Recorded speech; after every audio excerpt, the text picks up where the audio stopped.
उत्तर भारतीयों से खुलेआम मराठी बोलने को मारपीट कर रहे हैं, धमका रहे हैं। कानून हाथ में लेकर राज्य के गुंडे जो उत्पात मचा रहे हैं, उसका विरोध महाराष्ट्र का मराठा समुदाय और मुस्लिम समुदाय दोनों कर रहा है। महाराष्ट्र के रहने वाले राज्य के बांटने वाली राजनीति का खुलकर विरोध कर रहे हैं। मनसे की गुंडागर्दी को महज चुनावी स्टंट बता रहे हैं। मराठी के नाम पर राज ठाकरे हिंदी का विरोध कर रहे हैं, जबकि हिंदी लोगों को आपस में जोड़ती है। लोगों के बीच ना तो मनभेद हैं और मनभेद ही पैदा करती है और ना ही वो मतभेद पैदा करती है।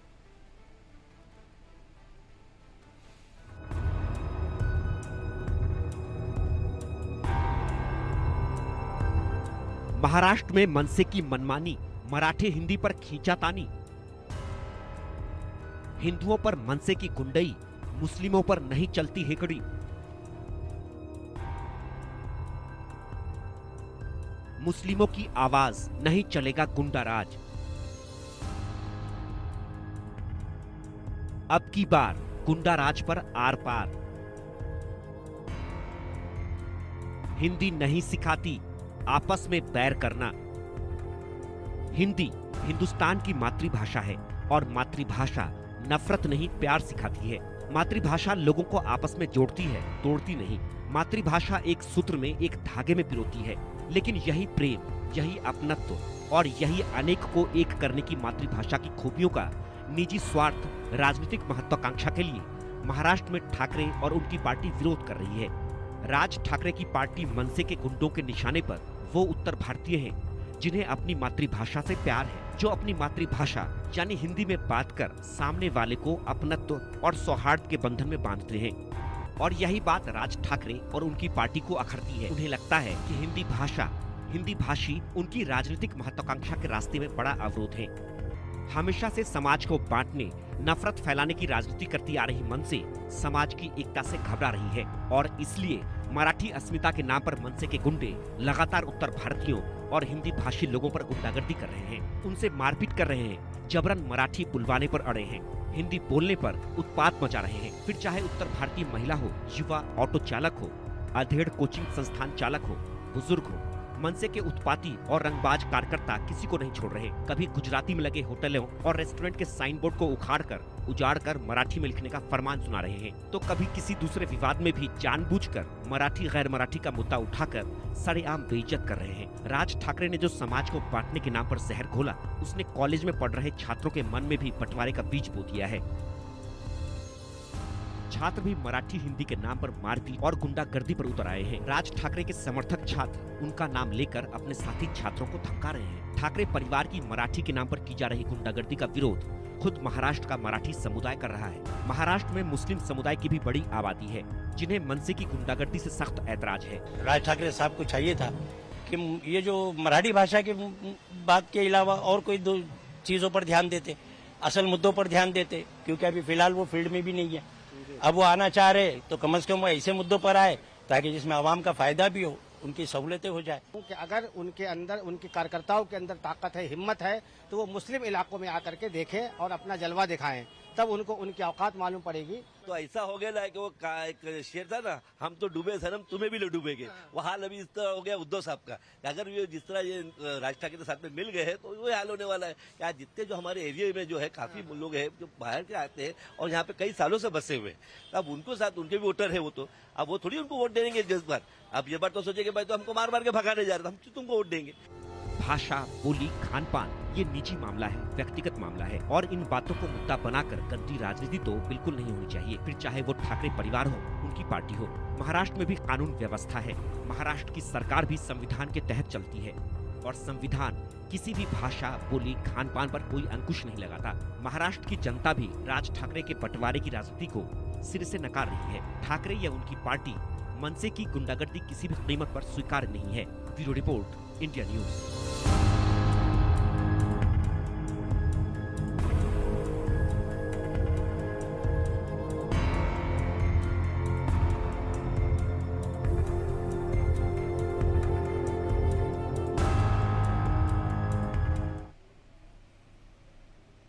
इसलिए इस मुद्दे पर आज हम चर्चा करेंगे, समझने की कोशिश करेंगे। मेरे साथ कुछ मेहमान हैं, राजलक्ष्मी जोशी जो कि राजनीतिक विश्लेषक हैं, उनसे मैं बात करूंगा। संजीव उनियाल साहब राजनीतिक विश्लेषक मेरे साथ मौजूद हैं। नवीन दुबे राजनीतिक विश्लेषक मेरे साथ होंगे और एडवोकेट शोएब सिद्दीकी जो कि इस्लामिक स्कॉलर हैं वो मेरे साथ मौजूद होंगे। सबसे समझने की कोशिश करूंगा, लेकिन उसके पहले हमारे साथ एक सांसद जुड़े हैं, हम उनसे समझने की कोशिश करेंगे क्योंकि मराठी और हिंदू विवाद पर बात करने के लिए हमारे साथ सांसद इमरान मसूद जुड़ गए हैं, क्योंकि बीजेपी तमाम तरह के ये आरोप भी लगा रही है कि कांग्रेस इस मसले को क्यों नहीं उठा रही है।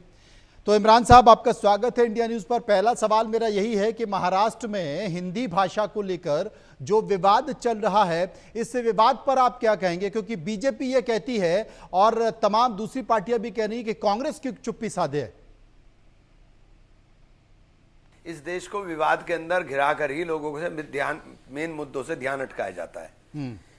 आप भाषा के मुद्दे पर अटके हो। अभी देश गर्त में जा रहा है, अर्थव्यवस्था डूब रही है, हम लोग बर्बादी के मुहाने के ऊपर खड़े हुए हैं। समझ जाइए, वरना तो हाथ में कटोरा आने की तैयारी है।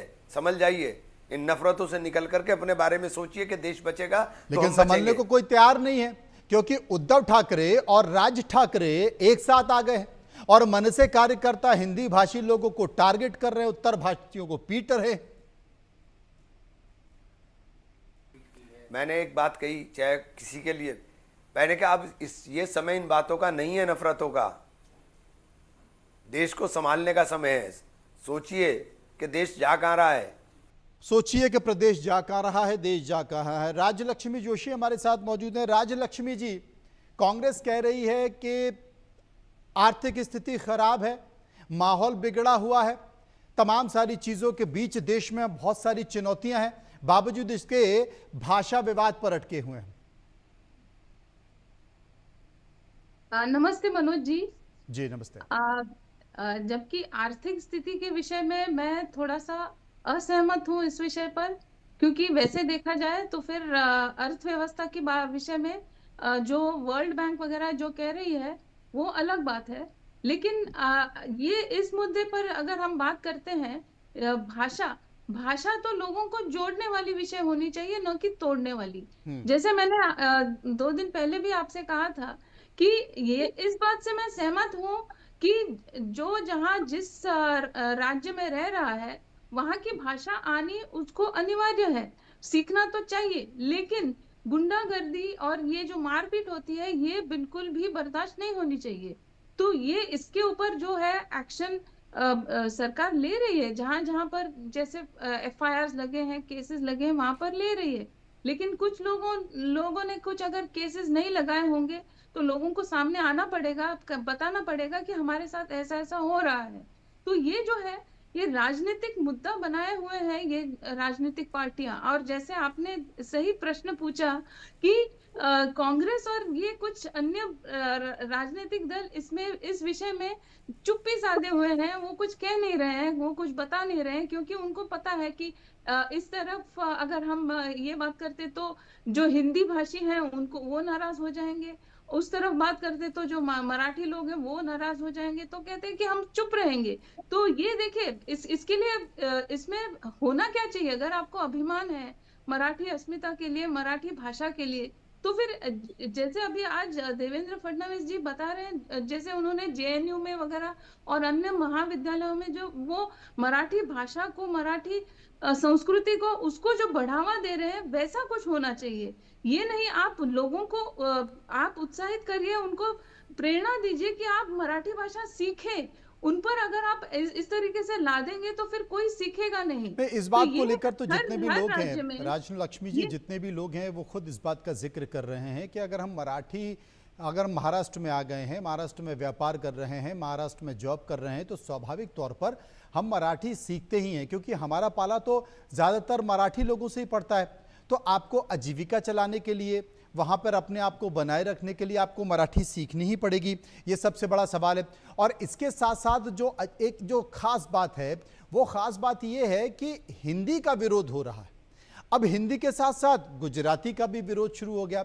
गुजराती का विरोध इसलिए शुरू हो गया कि केंद्र में नरेंद्र मोदी और अमित शाह बैठे, तो एक तरह से दिखाई देता है कि यह राजनीतिक विरोध है। संजीव उनियाल मेरे साथ मौजूद हैं। संजीव जी, एक बात मैं हाँ बोल दीजिए। देखिए, ये जो हिंदी का जो विरोध है ये इसलिए आया, ये मुद्दा कहाँ से शुरू हुआ कि जब ये एक जीआर निकला था कि जहां पर ये बताया गया कि हिंदी भाषा को सिखाया जाएगा स्कूलों में, तो ये यहाँ से ये शुरू हुआ। लेकिन आप ये सोचिए कि कांग्रेस ने 1968 में उन्होंने 3 लैंग्वेज पॉलिसी के तहत ये किया था कि हिंदी सिखाई जाएगी देश भर में, और महाराष्ट्र में भी ये सिखाया जा रहा था। मैं खुद पढ़ी हूँ यहाँ पर। तो ये जो है, ये हिंदी का ये जो विषय है, ये एक नॉन इशू को हाइप किया जा रहा है। देखिए, ये अगर हिंदी सीखता है बच्चा, कोई जो मराठी बात करने वाला होगा घर पे, या मराठी के साथ साथ हिंदी भी अगर सीखता है, तो फिर वो उनके लिए एक एडिशनल एक माध्यम होगा लोगों के साथ बात करने के लिए। ये लैंग्वेज या कोई भी भाषा किसी को पीछे तो नहीं रोकेगी, आपको आगे ही ले जाएगी। आपको व्यवहार के विषय में, बिजनेस हो या कुछ कोई भी और, आप कोई भी आपका कोई भी क्षेत्र हो, आपको आगे ही ले जा सकता है, आगे ले जाएगी। संजीव उनियाल साहब, तो ये इसमें रोकने वाली कोई बात नहीं है जी। क्या मान रहे हैं आप? जी, मुझे इसमें 3 बातों पर मैं आपसे डिस्कस करना चाहूंगा। बहुत गंभीर प्रश्न है ये। हिंद देश के निवासी सभी जन एक है, रंग रूप भेष भाषा चाहे अनेक है। आज हम भाषा उठा रहे हैं, कल को हम कहेंगे कि जो मराठी इसका या किसी एक पर्टिकुलर स्टेट के फीचर्स जिन लोगों के नहीं मिलते, उनकी हैबिट्स नहीं मिलती, उनका पहनावा नहीं मिलता, उनकी पिटाई करेंगे, उनको मारेंगे और स्टेट से भगा देंगे। ये प्रश्न यहां खत्म नहीं हो रहा सिर्फ भाषा पे। कॉन्स्टिट्यूशनल जो 19, 20, 21 आर्टिकल फ्रीडम ऑफ स्पीच कहता है, फ्रीडम ऑफ एजुकेशन कहता है, वो तो सब एक जगह है ही, पर वहां का जनमानस का कैसा मन है उस पर हम बात कर रहे हैं। दूसरा, अगर कोई व्यक्ति, मैं अपना एक एग्जांपल देता हूं छोटा सा आपको जी, कि मैं ओरिजिनली उत्तराखंड का हूं, पर मैं born and brought up in Delhi हूं। मेरे पिताश्री दिल्ली में जॉब करते थे और मेरी माता जी हरियाणा की थी। अभी मैंने पिछले वर्ष अपने उत्तराखंड में जाकर रिवर्स माइग्रेशन कह लीजिए, मैंने अपना एक एंसेस्ट्रल जो घर था वहां पर अपना मकान बनाया। मुझे अंदर से प्रतीत होता है, मुझे और मेरी श्रीमती को, कि हमें वहां की स्थानीय लैंग्वेज गढ़वाली आनी चाहिए। अंदर से प्रतीत होता है। अगर मैं किसी दुकान पर जाता हूं, वो गढ़वाली में बात करता है, तो मैं गढ़वाली में बोलना शुरू करता हूं। हम दोनों ने वीडियोस से गढ़वाली बोलना शुरू किया। हमें किसी ने मारा नहीं, हमें किसी ने गुरेबान नहीं पकड़ी, हमें किसी ने ये नहीं कहा कि नहीं आपको गढ़वाली बोलनी आनी चाहिए। तो हमने गढ़वाली बोलने की कोशिश शुरू करी और 2, 3, 4 महीने में हम काफी हद तक गढ़वाली बोलने लगे। मैं आपको ये बताना चाहता हूं इस बात से कि स्वतः अपने मन में भी ये भावना सबके रहती है, और जो 20 वर्ष 25 वर्ष से बेचारा वहां रह रहा है महाराष्ट्र में, उसकी इच्छा कहीं ना कहीं सबकॉन्शियस माइंड में रहती है कि मैं जो है वो मराठी सीखूं। तीसरी बात कि अगर आपको किसी को गढ़वाली सिखानी है, मराठी सिखानी है, तमिल सिखानी है, गुजराती सिखानी है, तो आप उस देश का, उस स्टेट का, उस पर्टिकुलर प्रोविंस का भला जब करते हैं कि आपने उनके लिए कोई क्लासेस का प्रोविजन किया हो। मैं मराठी की क्लासेस के लिए नॉन मराठी स्पीकिंग लोगों को, और मराठी भी जो लोग, मैं नॉन गढ़वाली नहीं, मैं गढ़वाली हूं पर मुझे भाषा नहीं आती, तो मैं क्या उनके लिए मराठी सीखने की क्लासेस का प्रबंध कर रहा हूं? तब तो मैं सरोकार और व्यापक रूप में एक बड़ा नेता हूं। पर अगर मैं सिर्फ इतनी हल्की राजनीति करता हूं, और मेरी जो है राजनीतिक, जो अगर मैं कैरियर देखता हूं, अपना कद देखता हूं, तो मैं बाल ठाकरे जैसे शीर्ष व्यक्ति, जिनकी टंकार पाकिस्तान में भी बचती थी, जो कि सिंगल हैंडेड उन्होंने अपने स्टेबलाइज कर दिया अपने स्कूल ऑफ थॉट को, आइडियोलॉजी को, उन्होंने इस तरह का घिनौना काम कभी नहीं किया, उन्होंने ऐसी हरकतें कभी नहीं की। और छत्रपति शिवाजी, उनकी सेना में बहुत बड़ी संख्या में नॉन स्पीकिंग मराठी लोग थे। तो जिस प्रेरणा, जो उनके प्रेरणा शीर्ष नेता हैं, उन तक भी ये बात जानी चाहिए, उन तक भी ये बात सोचनी चाहिए, अपने अंतर मन से सोचना चाहिए कि आप कब तक इस तरह कर पाएंगे। और एक और समस्या खड़ी हो गई, मुस्लिम बंधु, जो मुस्लिम बंधु है वो कहते आओ। तो ये मैं आपको ये बताना चाहता हूं कि इस तरह की राजनीति के बहुत दुष्परिणाम होने वाले हैं और सरकार को शासनम दंडेन, शासन दंड से चलता है, तो उनको बहुत बढ़िया तरीके से एफआईआर रजिस्टर करके और चार्जशीट एफआईआर रजिस्टर्ड होना चाहिए, क्योंकि यही लोग कई सारी बातें कर रहे हैं कि आखिर महाराष्ट्र की सरकार इस तरह के लोगों पर कड़ी और सख्त कार्रवाई क्यों नहीं कर रही है। कार्रवाई तो हो रही है कुछ लोगों पर, लेकिन बहुत हल्की फुल्की हो रही है, उसका वो असर दिखाई नहीं दे रहा है। राजनीतिक विश्लेषक, इस्लामिक स्कॉलर मेरे साथ शुएब सिद्दीकी मौजूद हैं। शुएब साहब, उत्तर भारतीयों को तो निशाना बनाया ही जा रहा है, कहीं ना कहीं एक रास्ता भी दिखाने की कोशिश की जा रही है, और वो रास्ता भिंडी बाजार के इलाके की है या तमाम मुस्लिम इलाके में है। ये कहा जा रहा है हिम्मत है तो सलमान खान से और आमिर खान से मराठी बुलवा कर दिखा दो।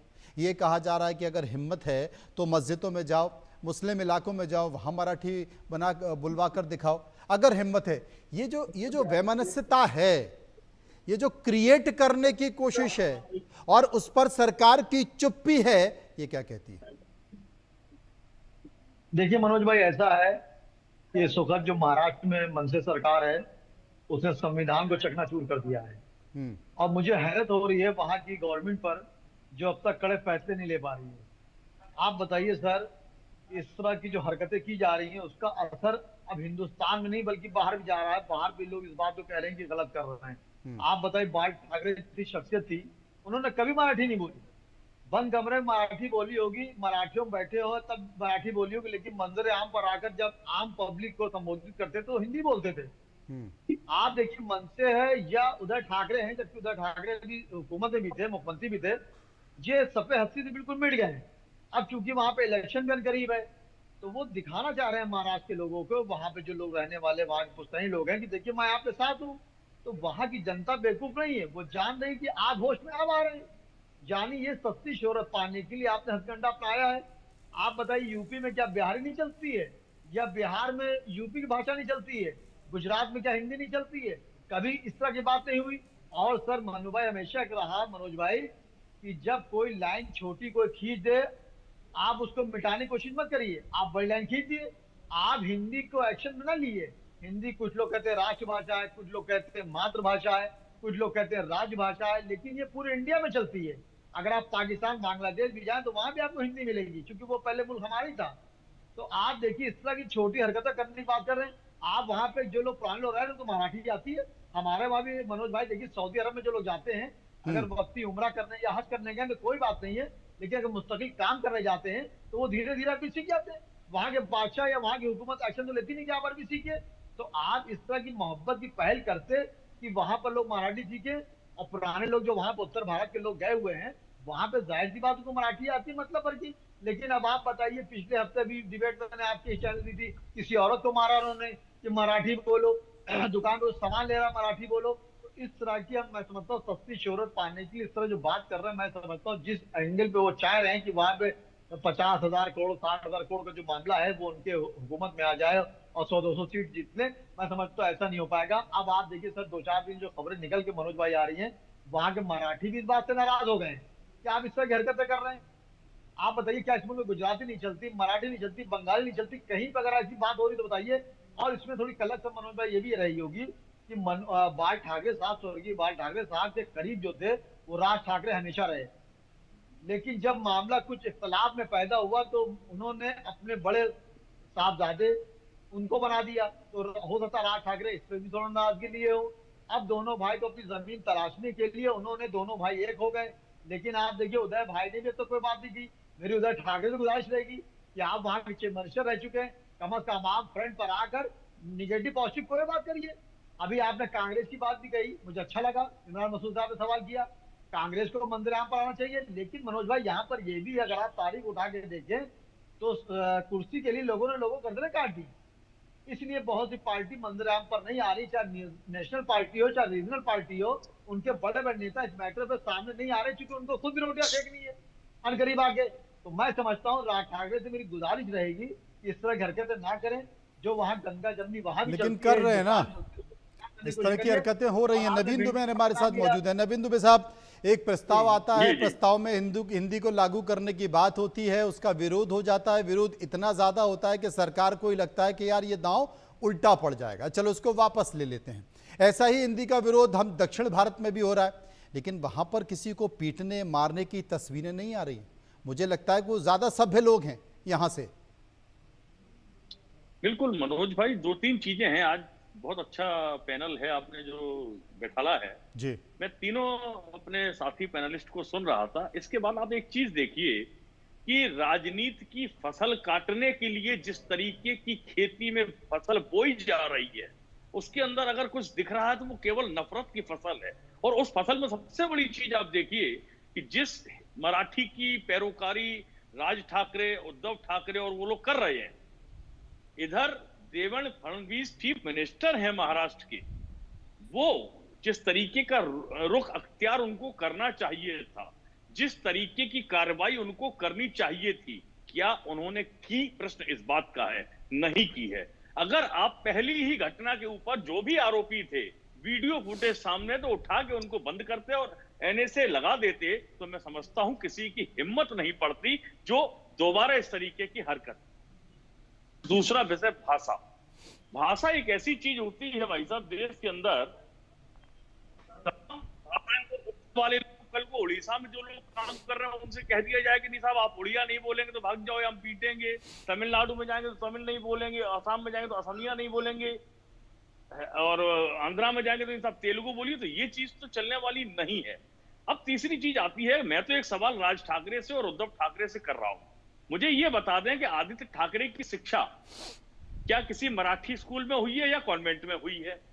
उद्धव ठाकरे जी की और राज ठाकरे जी की शिक्षा क्या मराठी स्कूलों में हुई है? अरे भाई, आप मराठवाड़ा के जो युवा हैं, क्यों उनको पीछे धकेलना चाहते हैं? क्यों नहीं? आज ग्लोबलाइजेशन का दौर है, विश्वव्यापी प्रतिस्पर्धा के बीच में ये देश खड़ा है और महाराष्ट्र में मुंबई देश की आर्थिक राजधानी है। आप वहां के युवाओं को पीछे धकेलेंगे कि साहब आप केवल मराठी तक होकर सीमित होकर रह जाइए, आगे मत बढ़िए? ये कौन सी विचारधारा है इस देश के अंदर? मैं बहुत जिम्मेदारी के साथ कहूंगा कि मैंने देवेंद्र फडणवीस जी का वो बयान देखा जो उन्होंने कल जेएनयू में दिया।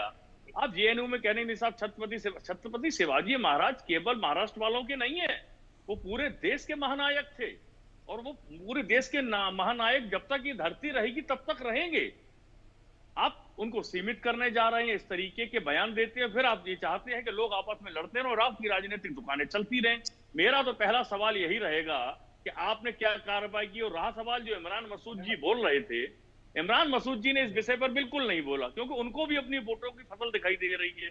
यही हालत भारतीय जनता पार्टी की है, उनको भी अपने वोटों की फसल बचा के रखनी है, क्योंकि हम अगर बोलेंगे तो मराठवाड़ा के लोग हमसे नाराज हो जाएंगे, जिसका नुकसान हमें आगामी चुनावों में हो सकता है। तो यहाँ इस देश के अंदर 75 वर्ष की आजादी के बाद राजनीतिक दलों ने अपने हानि और लाभ को प्राथमिकता देते हुए काम किए हैं। इस देश की जो समस्याएं हैं, इस देश का जो उत्थान होना चाहिए, इस देश को आगे बढ़ाने के लिए जो प्रतिस्पर्धा होनी चाहिए, वो प्रयास तो किए नहीं गए हैं। और आज की 11 साल की मोदी सरकार जो बड़े बड़े दावे करके आई थी, मैं तो उनको भी वही देख रहा हूँ कि वो भी उसी ढर्रे पे चल रहे हैं कि साहब कांग्रेस ने ऐसा किया तो हमने भी ऐसा कर दिया। अरे भाई, कौन सी प्रणाली है?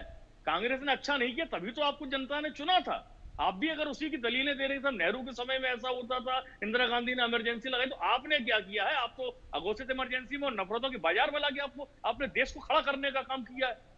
ये जिम्मेदारी किसकी है? राजनेताओं का एक बड़ा भारी चरित्र देखने को मिलता है कि वो अपनी आसानी से पल्ला झाड़ लेते हैं विषयों से। और मैं समझता हूं महाराष्ट्र के अंदर देवेंद्र फडणवीस को बहुत बड़े कदम उठाने की जरूरत है, अन्यथा ये नफरतें धीरे धीरे क्रॉप अप होंगी और ये पूरे देश में अगर फैल जाएंगी तो ये देश आंतरिक गृहयुद्ध की स्थिति की तरफ बढ़ चुका है। इसको रोकना राजनेताओं की जिम्मेदारी है, सरकारों की जिम्मेदारी है। और आप संविधान की अगर बात करते हैं तो ये संविधान का अनुपालन करने में कहीं ना कहीं। राजलक्ष्मी जी मेरे साथ मौजूद है, मैं उनके पास चलूंगा। दिखाई दे रही है। राजलक्ष्मी जी, जिस बात का जिक्र नवीन दुबे साहब कर रहे हैं कि देश में बहुत ऐसे मुद्दे हैं जो आगे आने वाले समय में देश की एकता और अखंडता के लिए बड़ा खतरा हो सकते हैं।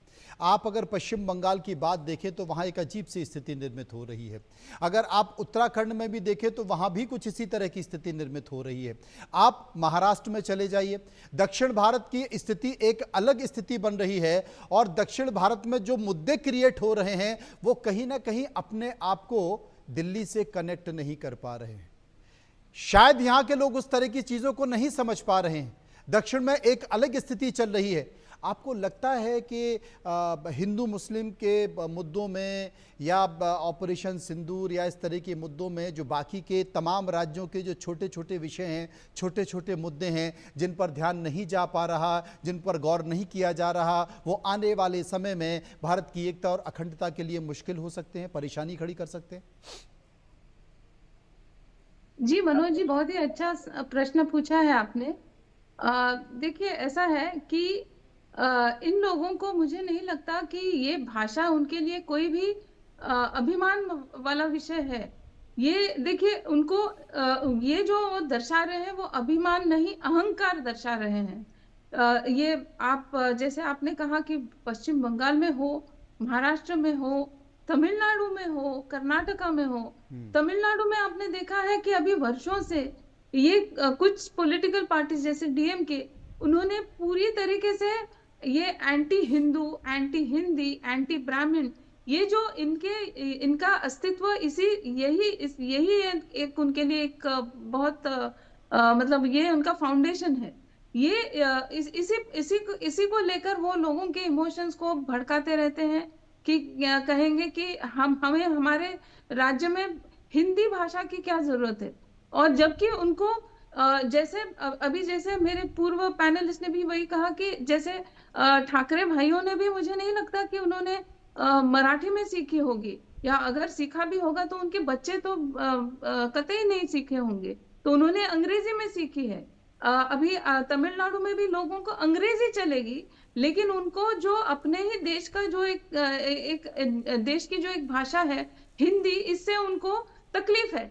जबकि हिंदी भाषा एक ऐसा मतलब हिंदी भाषा हो या अन्य भाषाएं हो, ये सभी जो है हम इन सभी को मातृभाषा का दर्जा देते हैं। हम इन सबको कॉन्स्टिट्यूशनली इनको ऑफिशियल लैंग्वेजेस हमने उनको सबको एक वैल्यू दिया हुआ है। लेकिन फिर भी हर बार ये लोग ऐसा दर्शाते हैं, जैसे अगर आप देखें तो एक राज्य में कहेंगे कि हिंदी भाषा सबसे सर्वश्रेष्ठ है, दूसरी राज्य में जाकर कहेंगे कि वहां की जो भाषा है वो सर्वश्रेष्ठ है। तो ये जो है ये बहुत ही एक डेंजरस ट्रेंड है, जहां पर लोगों को तोड़ने की बात हो रही है। ये लोगों को जोड़ने का माध्यम होता है भाषा, लेकिन यहाँ पर लोगों को तोड़ने की बात हो रही है। तो ये डेंजरस ट्रेंड है। तो ये इसके लिए मुझे लगता है कि ये जो एनईपी है, इसमें ये एक अच्छा एक इनिशिएटिव है कि जहां पर बच्चे जो है उनको एक मौका मिल रहा है, एक अवसर मिल रहा है अन्य भाषाओं को भी सीखने का। लेकिन ये पॉलिटिकल पार्टीज इस सबको इस अवसर को खत्म कर देना चाहती है, ये कहकर कि यहाँ की जो मातृभाषा है, हमारे राज्य की जो भाषा है, वो बच्चे सीखे। तो बच्चों को अपनी मातृभाषा के साथ साथ अंग्रेजी और कुछ अन्य अगर राष्ट्रीय भाषाएं अगर वो सीख सकते हैं, तो इसमें आपस में जो है व्यवहार बढ़ेगा। आप देखेंगे तो निवेश भी ज्यादा हो सकेगी। अगर इस तरीके से मारपीट होगी तो निवेश कैसे होगा? और उनियाल साहब, सबसे बड़ी बात है कि जब भी देश में सांस्कृतिक, भाषाई या सामाजिक मुद्दों में टकराव होता था तो इस देश के साहित्यकार, कलाकार, कवि, शायर निकल कर आते थे और वो अपनी प्रतिक्रिया को रखते थे, बात करते थे, देश में चर्चा इस बात को लेकर होती थी। लेकिन अब मैं हाल के दिनों में देख रहा हूं कि ऐसे कोई भी इस क्षेत्र के इन विधाओं के लोग निकल कर नहीं आते हैं, वो बातचीत नहीं करते हैं, और वो बातचीत करते भी हैं तो वो राजनीतिक हो जाती है, वो विवादित हो जाती है। इसलिए इस देश के असल जो कलाकार हैं, जो संस्कृति के जानकार हैं, भाषाई जानकार हैं, साहित्यकार हैं, वो कहते हैं कि इस फालतू के विवाद में पड़ना ही नहीं, घर बैठो और जो चल रहा है वो चलने दो। क्या मैं गलत बोल रहा हूं? मनु बिल्कुल क्रक्स में लगभग हम बातचीत के ऐसे गर्भगृह में पहुंच चुके हैं। मनोज मनु ने वो बिल्कुल टच कर दिया हम सबकी बात सुनने के बाद। मेरी आवाज आ रही है ना? जी, आपकी आवाज आ रही है। कोई डिस्टर्बेंस? मैं आपको मनोज यही बता रहा हूं कि आप बिल्कुल सही जगह पहुंच गए।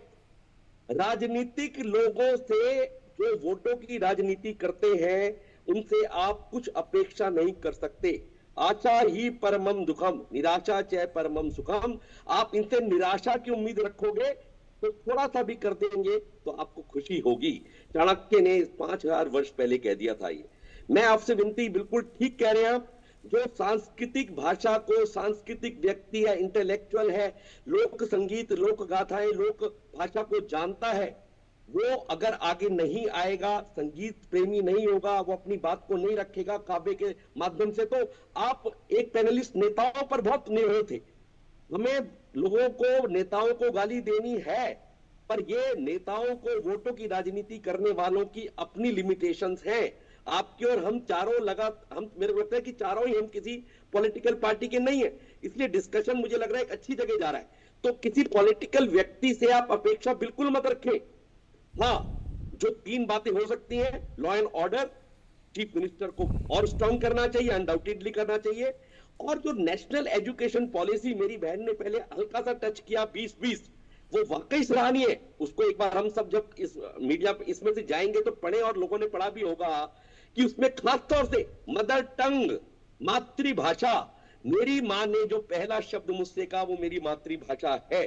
मातृभाषा, लोकल लैंग्वेज और स्टेट की लैंग्वेज, तो हर एक भाषा के माध्यम से ग्रेड 5 अनिवार्यता रहेगी कि मातृभाषा में उसको पढ़ाई करवाई जाए।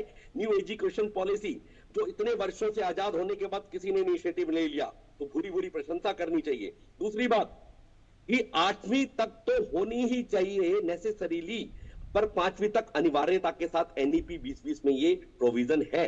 तो इस तरह की पॉलिसी बना के और सरकार को सख्ती से लॉ एंड ऑर्डर को अपने हाथ में लेके हम इन 2 बातों से आगे बढ़ सकते हैं। और आपने जो सांस्कृतिक एक तरीका बताया कि हम सब आज आप मीडिया में बैठे हैं, तो हमें इस तरह की बातें करनी चाहिए। हम अलग अलग स्टेट से रिप्रेजेंट कर रहे हैं, और हमारे बीच में मुस्लिम भाई भी है जो उसने बड़ा अच्छा से एडवोकेट है, मैं भी एडवोकेट हूं, अच्छे से अपनी बात को रखा हम चारों लोगों ने, और आपने उसको बिल्कुल सही जगह पहुंचाया। मैं सिर्फ एक विनती और करना चाहता हूं। मेरे 3 बच्चे, अपना एग्जाम्पल देने से चीजें और स्पष्ट होती हैं। मेरे 3 बच्चे हैं, और तीनों बच्चे विदेश चले गए पढ़ने के लिए। अब मैंने और मेरी श्रीमती ने गढ़वाली सीख ली। अब वो जब अपने एंसेस्ट्रल होम में आएंगे, उनको गढ़वाली नहीं आती, तो उनको पिटाई करके वापस भगा दिया जाएगा क्या? मेरा फर्ज है, उनका फर्ज है, उनकी इच्छा हो कि वो पढ़े आके। हमें तो लड़ाई, हमारी तो लाठी जो होनी चाहिए वो अंग्रेजी के अगेंस्ट होनी चाहिए। परंतु आज मुझे लगता है कि मनोज, कल को ये कहेंगे कि आप हिंदी चैनल क्यों चला रहे हो? आप ये जो महाराष्ट्र के 2-3 लोग इसमें बैठे हैं, शायद उनकी भी पिटाई हो सकती है कि आपने महाराष्ट्र में जवाब, मराठी में जवाब क्यों नहीं दिया, आपने मनोज के चैनल में हिंदी में जवाब क्यों दिया। तो ये समस्या गंभीर से गंभीरतम होने की तरफ जा सकती है अगर हम थोड़ी सी भी अपनी मानसिकता को ठीक नहीं करेंगे। और नेताओं से कुछ अपेक्षा मत रखिए, मेरी आप सबसे विनती है। हमें ही बाहर निकल के शिवाजी, छत्रपति शिवाजी बनना पड़ेगा, पड़ोस में छत्रपति शिवाजी पैदा नहीं होगा। ये बड़ी बात है। शोएब, क्या आप भी यही बात मानते हैं? देखिए मनोज भाई, ऐसा है, यहाँ पे बहुत छोटी सी बात है जो मैं समझता हूँ हर आदमी यहाँ जान रहा है। मैं यहाँ कुछ सीखने की गरज से ही चैनल पे आता हूँ।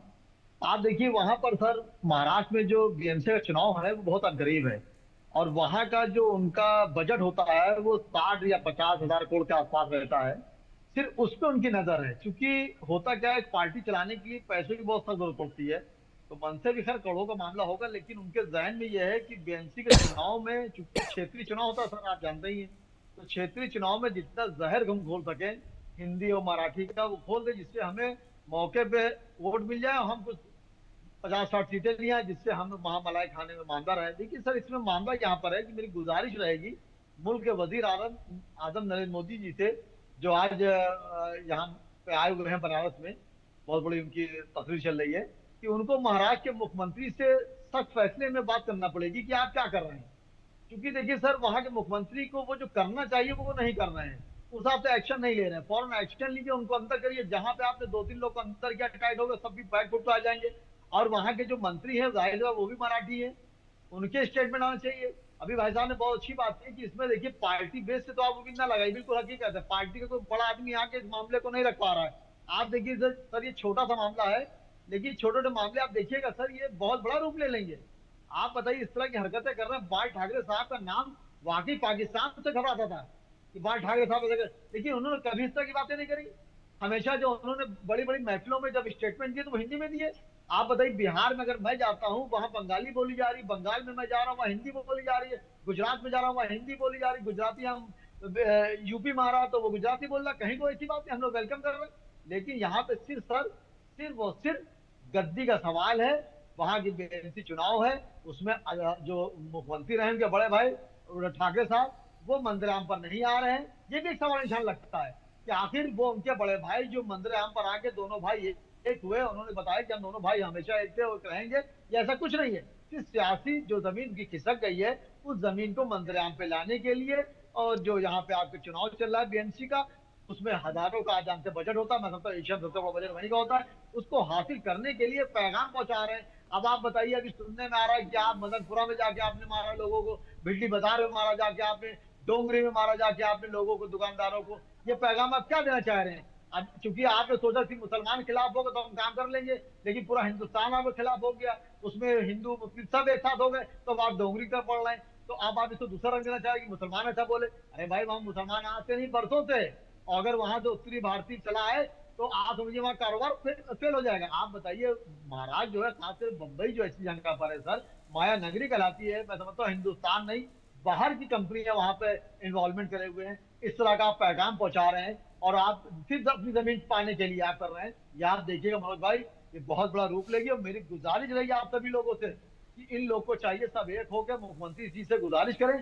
कि फौरन आप एक्शन लीजिए। सर आप देखिए प्रशासन के आगे सर बड़े बड़े भूत भाग जाते हैं, आप भी जानते हैं हम भी जानते हैं। अगर प्रशासन चाहे किसी की ऐसी हैसियत नहीं, आप बताइए सर परदेसी वहां घूमने जाते हैं, पर्यटक वहां पर है सर, वहां पर करोड़ों रुपए से गवर्नमेंट को रोज इसी मिल जाता है। जो सलमान खान का घर देखने जा रहा है, कोई शाहरुख खान का घर देखने जा रहा है, कोई आमिर खान का घर देखने जा रहा है, करोड़ों रुपए का बजट गवर्नमेंट को यूं ही मिल जाता है। तो मुख्यमंत्री पता नहीं किस बात का इंतजार कर रहे हैं। मैं मुख्यमंत्री जी से गुजारिश करूंगा फर्नांडिस जी से कि आप सख्त फैसला लीजिए और उस पर एक्शन लीजिए। आप इस तरह की बात क्या हो रही है? गंगा जमनी की तहरीक जो इस मुल्क की जो है पूरी दुनिया में मशहूर है, और ये मुल्क ऐसा है जहां पे औरतों को देवी का दर्जा दिया जाता है, वहां औरतों से बदतमीजी किया आपने मराठी ना बोलने पर। अरे आप जो है नफरत को मिटाने के लिए उसका सबसे बड़ा फलसफा होता है मोहब्बत।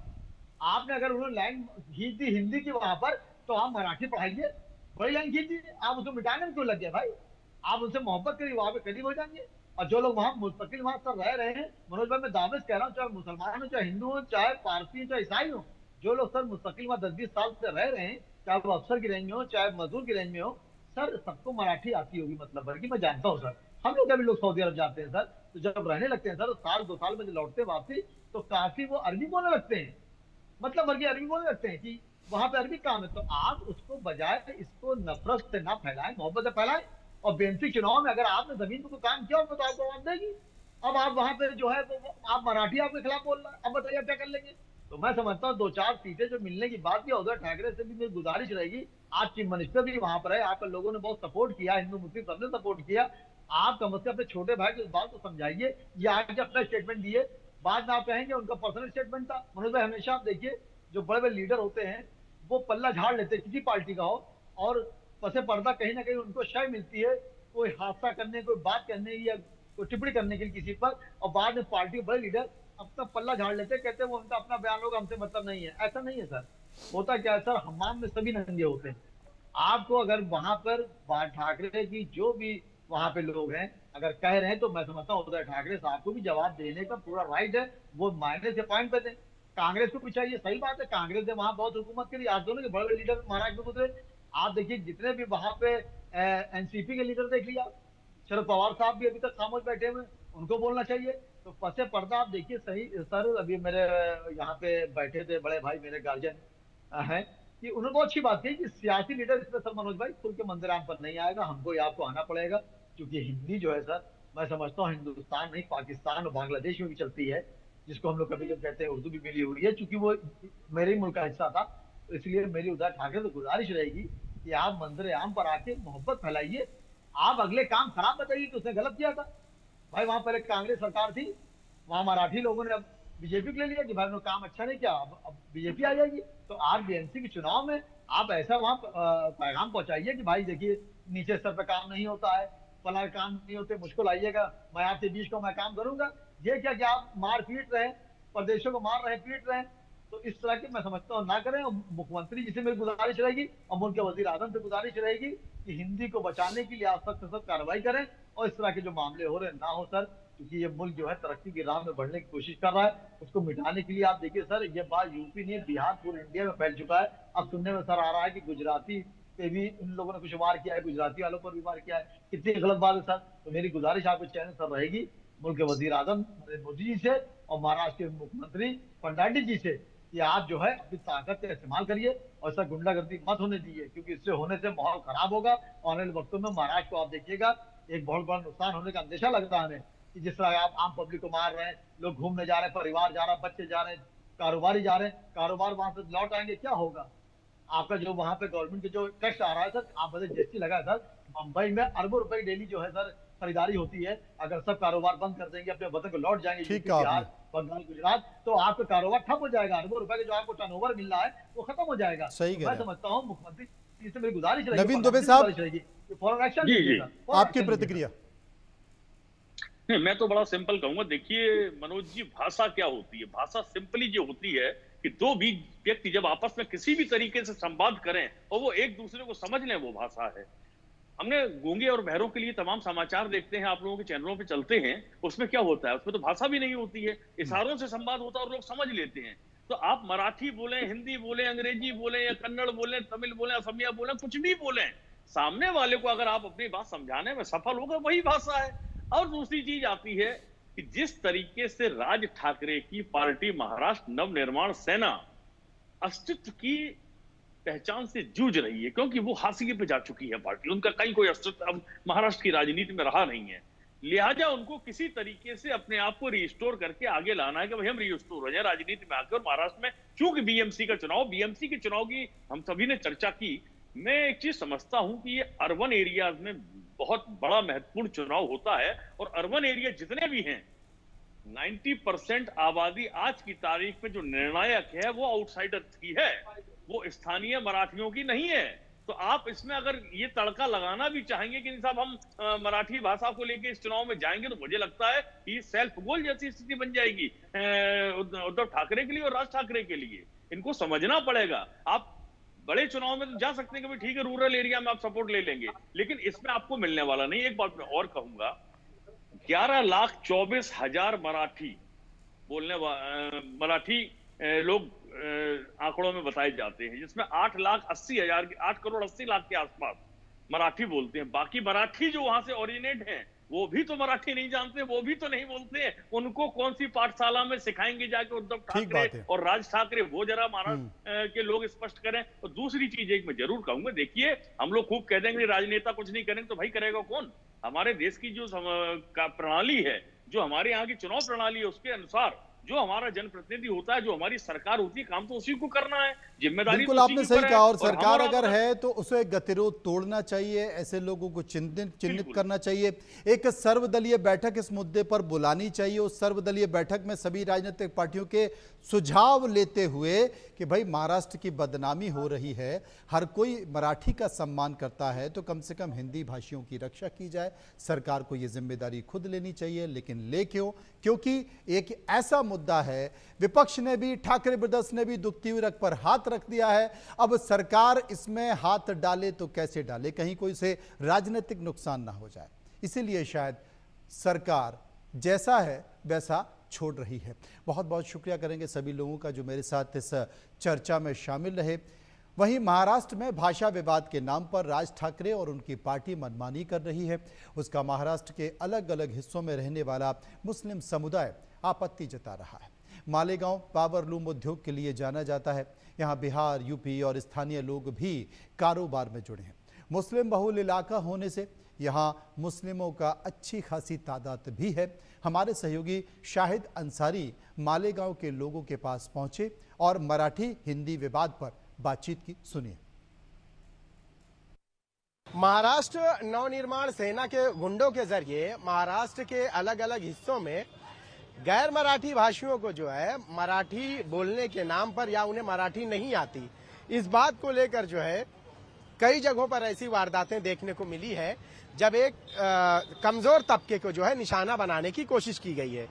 मुंबई, नांदेड़ और कल्याण या मुंबई से सटे रायगढ़ या महाराष्ट्र के अलग अलग हिस्सों में हर 2 दिन पर इस तरह की वारदातें सुनाई देती है कि किसी भी शख्स को मराठी नहीं आती तो उसे महाराष्ट्र नवनिर्माण सेना के और मराठी के तथाकथित ठेकेदारों ने जो है मारा पीटा है। सिर्फ मारा पीटा ही नहीं है बल्कि उससे मराठी में माफी मंगवाकर उसकी वीडियो भी वायरल की है।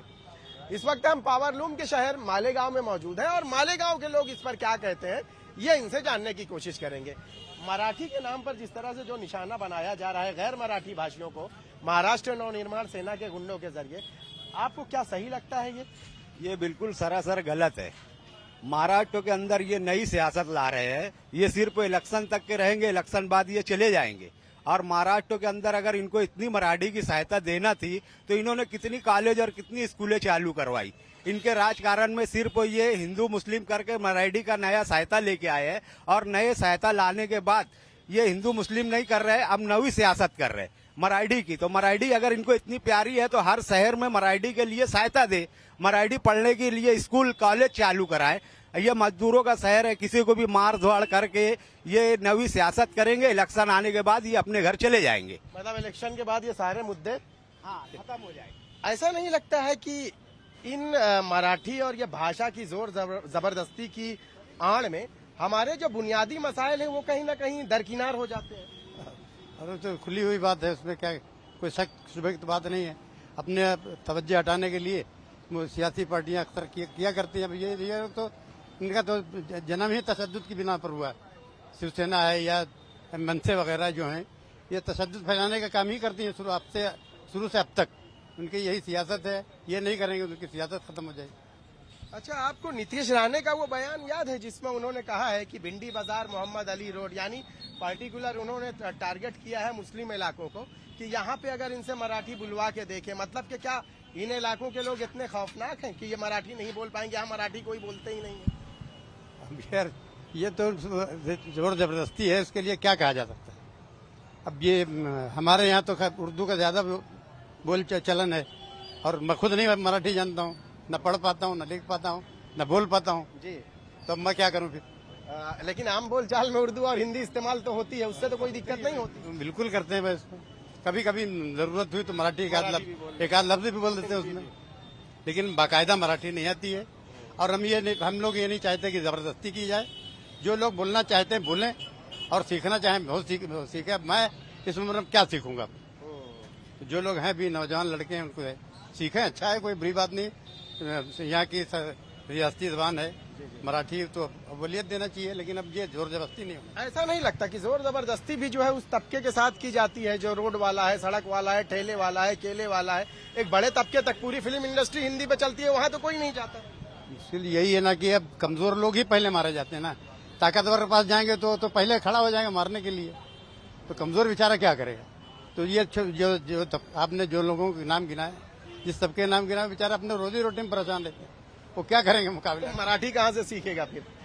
ये सही बात है, अब क्या करेगा? अपना काम धंधे में इतना बेचारा परेशान है, काम धंधा नहीं है उसके पास, तो क्या करेगा? मराठी सीखेगा कि बच्चों की परवरिश के लिए अपना वो करेगा। आप क्या कहना चाहेंगे कि इलेक्शन आ रहा है इसलिए ऐसे मुद्दे जानबूझ के निकाले जाते हैं? बिल्कुल, ऐसे मुद्दे ही पे इलेक्शन जीता जाता है। ये खाली फिरका परस्ती वाली बात है, इसके अलावा कुछ नहीं है। इलेक्शन खत्म हो जाएगा, बात खराब हो जाएंगे। तो क्या लगता है, दो भाई एक हुए हैं तो क्या मराठी वोट इनको ये भाषा के नाम पे मिल पाएंगे? नहीं मिलेंगी, नहीं मिलेंगी। भाषा के नाम पे तो कतई नहीं मिलेंगे। जोर जबरदस्ती से वोट ले नहीं पाएंगे ये।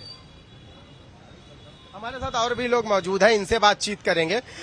ये बताइए कि जो अभी हाल ही की बात करें, बीएमसी चुनाव भी आने वाला है, उससे पहले ये भाषा के नाम पर जो जोर जबरदस्ती की जा रही है किस हद तक जायज है? ये तो बिल्कुल जायज नहीं है।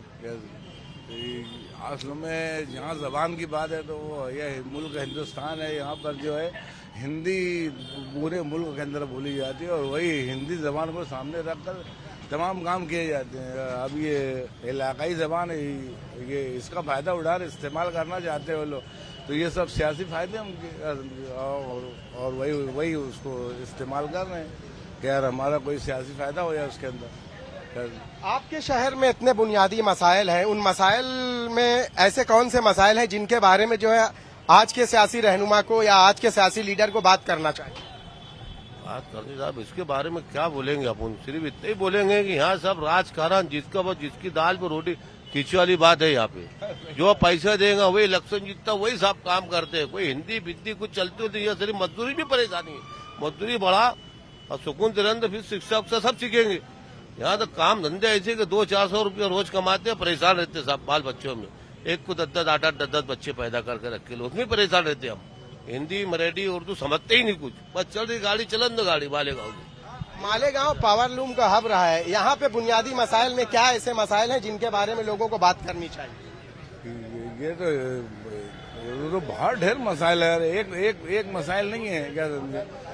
यहाँ के जो अभी माशियाती हालात हैं वो मतलब पूरी तरह से खराब हैं क्या समझे, और लोग अपनी अपनी जरूरतों के अंदर उलझे हुए, वो अपना काम ही नहीं कर पा रहे हैं क्या समझे। तो ऐसे बेशुमार मसाइल है जो लोगों के सामने है। हमारे साथ और भी लोग हैं, इनसे बातचीत करेंगे। मालेगांव के ऐसे कौन से मसाइल ज्यादा हैं जिनके बारे में जो है भाषा को छोड़कर जो लोग भाषा को लेकर राजनीति कर रहे हैं, महाराष्ट्र नवनिर्माण सेना के जरिए जो लोगों को मारा पीटा जा रहा है, ऐसे क्या मसाइल आपके हैं कि जिनके बारे में बात करना ज्यादा जरूरी है, ना कि भाषा को लेकर? रोजगार के लिए ज्यादा जरूरी है। यहाँ पे रोजगार का बहुत बड़ा मसला है। लूम का जो रोजगार है उसमें हमेशा परेशानी आती है ना। उसके लिए ना गवर्नमेंट कुछ कर रही है, ना यहाँ के कुछ लोग कर रहे हैं। जितने भी कारखानेदार अभी तक उसमें परेशान है, और ये सब ना रोजगार ना होते हुए है ना। उसके अलावा ये मराठी भाषा, ये भाषा उसमें क्या रखा है, क्या रोजगार मिलेगा क्या हमको तो हमारा रोजगार देखना है, एजुकेशन देखना है। मालेगांव में लोग खुद कुआं खोदते, खुद कमाते, खुद करते। अब उसमें हमको गवर्नमेंट की सहायता मिले तो हम लोग और अच्छा हमारा काम होगा। तो ज्यादातर जो इंडस्ट्री को देखना जरूरी है, लूम की खास तौर से। महाराष्ट्र में मराठी को लेकर आपने देखा है कि राज्य के अलग अलग हिस्सों में किस तरह से जो है गैर मराठी भाषियों को निशाना बनाया जाता है, किस हद तक सही है ये? नहीं, वो तो बिल्कुल गलत है। जो अपनी एक जबान है, लोगों की मादरी जबान रहती है, उसमें बोलने का, लिखने का, पढ़ने का सबको हक रहना चाहिए। किसी के ऊपर कोई जबान ठोकना नहीं चाहिए, समझे क्या। सबको अपना हक रहना चाहिए कि मैं अपनी मादरी जबान में पढ़ूं, लिखूं, बोलूं, हर चीज कर सकता, हर फन में इस्तेमाल कर सकता। क्योंकि मादरी जबान जो है उसमें जो हम जो चीज लिख सकते, जो बोल सकते, अपने दिल की बातों को जो जाहिर कर सकते, दूसरी जबान से नहीं कर सकते। बहुत शुक्रिया आप सभी का हमसे बात करने के लिए। तो ये आपने देखा कि मालेगांव के लोग हैं जिन्होंने आपके सामने अपनी बातें रखी। और मालेगांव जो है पावरलूम इंडस्ट्री का सबसे बड़ा हब कहा जाता है। यहाँ पे जो है बुनियादी मसाइल में आप अगर देखेंगे तो कई बार यहाँ के मसले मसाइल को लेकर जो है असेंबली में आवाजें भी उठ चुकी। पावरलूम और पावरलूम से जुड़े जो सब्सिडी को लेकर भी जो है कई बार आवाजें उठ चुकी, लेकिन बावजूद उसके एक लंबा समय बीत गया, यहाँ के हालात में जो है सुधार नहीं आया। भाषा को लेकर अगर बात करें तो लोगों का यही कहना है कि भाषा जो है किसी को मोहब्बत से परोसी जा सकती है, ना कि इसके लिए मारपीट या सख्ती इस्तेमाल की जाए। कैमरामैन विष्णु निर्मले के साथ शाहिद अंसारी, इंडिया न्यूज, मालेगांव।